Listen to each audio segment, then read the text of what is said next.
श्री गणेशाय नमः। कार्तिक मास महात्म्य अध्याय 35।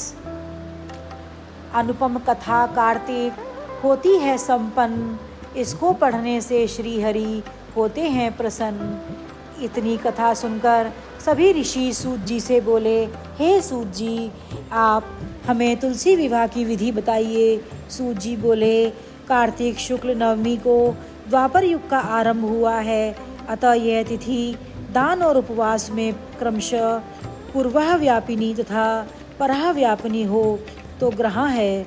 इस तिथि को नवमी से एकादशी तक मनुष्य शास्त्रोक्त विधि से तुलसी के विवाह का उत्सव करे तो उसे कन्यादान का फल प्राप्त होता है।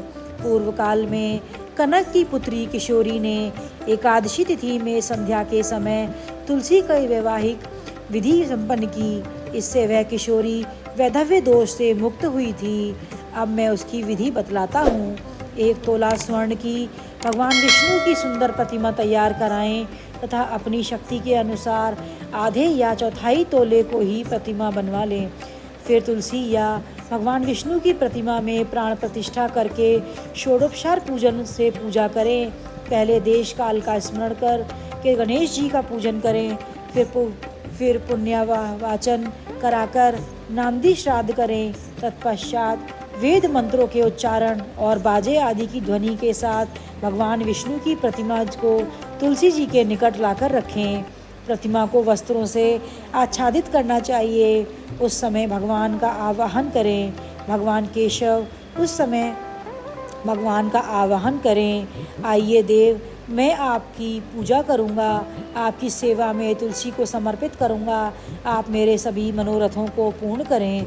इस प्रकार आवाहन के पश्चात 3 दिन तीन बार आद्य अर्ध्य पाद्य और विष्टर का उच्चारण करके इन्हें बारी बारी से भगवान को समर्पित करें।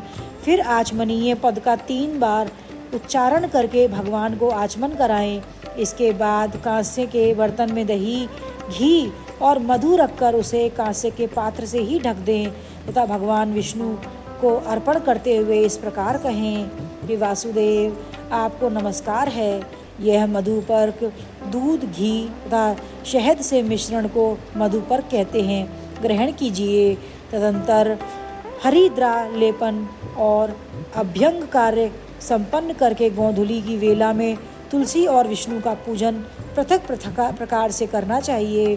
दोनों को एक दूसरे के सम्मुख रखकर मंगल पाठ करें।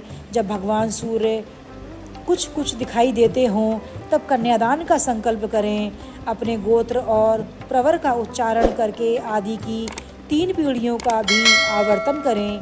तत्पश्चात भगवान से इस प्रकार कहें, आदि मध्य और अंत से रहित त्रिभुवन प्रतिपालक परमेश्वर, इस तुलसी दल को आप विवाह की विधि से ग्रहण करें। यह पार्वती जी के बीज से प्रकट हुई हैं, वृंदा की भस्म से स्थित रही हैं तथा आदि मध्य और अंत से शून्य है।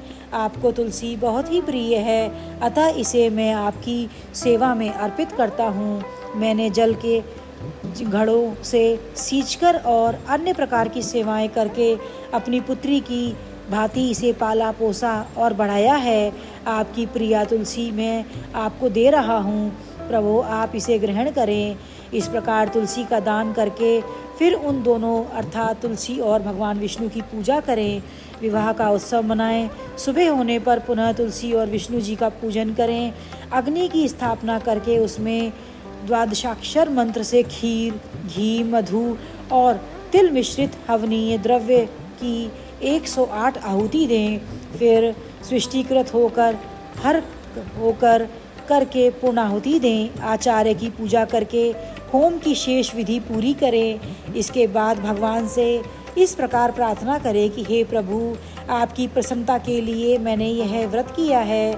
जनार्दन, इससे जो न्यूनता हो वह आपको प्रसाद से पूर्णता को प्राप्त हो जाए। यदि द्वादशी में रेवती का 4था चरण बीत रहा हो तो उस समय पारण न करें। जो उस समय भी पारण करता है वह अपने व्रत को निष्फल कर देता है। भोजन के पश्चात तुलसी के स्वतः गलकर गिरे हुए पत्तों को खाकर मनुष्य सब पापों से मुक्त हो जाता है।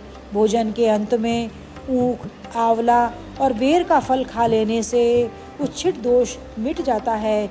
तदंतर भगवान का विसर्जन करते हुए कहें कि भगवान आप तुलसी के साथ वैकुंठ धाम में पधारें।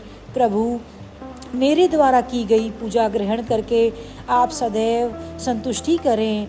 इस प्रकार देवेश्वर विष्णु का विसर्जन करके मूर्ति आदि सब सामग्री आचार्य को अर्पण करें।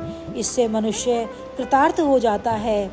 यह विधि सुनाकर सूत जी ने ऋषियों से कहा कि हे ऋषियों, इस प्रकार जो मनुष्य श्रद्धापूर्वक सत्य, शांति और संतोष को धारण करता है, भगवान विष्णु को तुलसी दल समर्पित करता है, उसके सभी पापों का नाश हो जाता है और वह संसार के सुखों को भोगकर अंत में विष्णु लोक को प्राप्त करता है।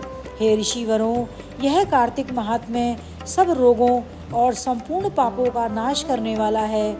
जो मनुष्य इस महात्म्य को भक्तिपूर्वक पढ़ता है और जो सुनकर धारण करता है, वह सब पापों से मुक्त हो भगवान विष्णु के लोक में जाता है। जिसकी बुद्धि खोटी हो तथा जो श्रद्धा से हीन हो, ऐसे किसी भी मनुष्य को यह महात्म्य